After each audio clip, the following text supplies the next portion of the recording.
With my clients, we grow to have a genuine relationship with each other. So this is some things that I really wish I could do as a therapist. Hi, I'm Ariel, aka Dr. A. I'm a licensed professional therapist and I specialize in trauma, depression, and anxiety.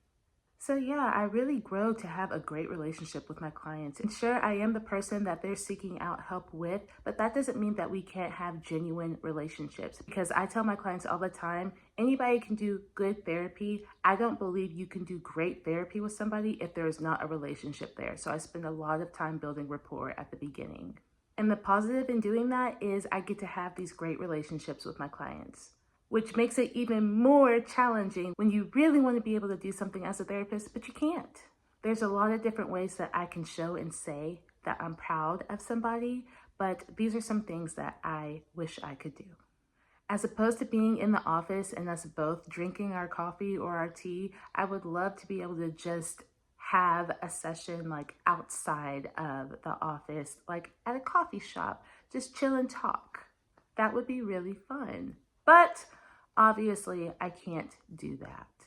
I guess if it was for different situations like exposure therapy to some things, and I really wanted to be hands-on, I guess I could maybe maneuver that in some way, but I do feel like that's kind of fluctuating the lines and kind of takes the dynamic out of the therapist clientele dynamic, and I don't want to do that. I would love to be able to go to different things like invites to graduations, birthday parties, weddings, funerals, but I can't. And those are things I would really love to do, to show my support and be there for these people that I have a relationship with. Especially since these are some of the things that we typically are working on with affirmations, with grief, with loss, with love. That would be a beautiful thing that I wish I could do.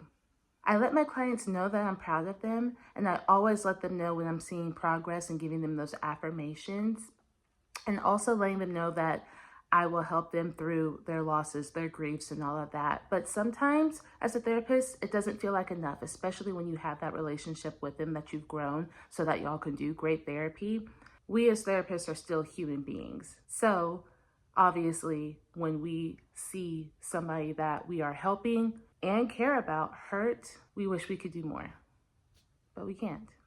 Something else I wish I could do is just like really go in on them when they know that they're about to tell me like something that they know they shouldn't have been doing, or they just went off the rails, it was unhinged, like really go into them.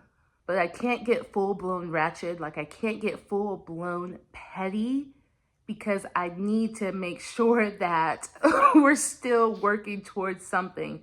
Now, I have been known to throw a pillow or two at them, but you have to know who you're working with to have that type of effect. And believe me, when it happens, it fits perfectly. It feeds into the drama of the story, and then we get to work. But I don't feel like I can talk about the things I wish I could do without talking about the things that I love to do as a therapist.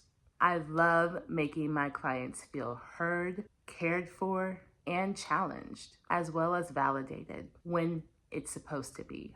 I am a therapist who will be like, no, let's look at this perspective. If they're in the wrong, I am not your yes man in therapy. You are here with me to help you grow. And so I'm going to recognize when you need to be validated, but I'm also going to recognize when you need to be challenged in your thought process so that we can grow together. I love, love, love when it feels like a tea sesh. I always have water and tea. They'll bring their drinks in. I get real comfortable on my couch. They do too. And we're just chatting it up, talking, and that feels amazing. So it feels great when it's that type of segment, that type of dynamic. And I also know that they're walking out more healed than what they came in. I think those are the absolute best because it doesn't feel like therapy, but at the same time, we've thrown in different things, different theories, different strategies, different interventions, and they're still walking out better than what they came in. Another thing is I love hugging my clients.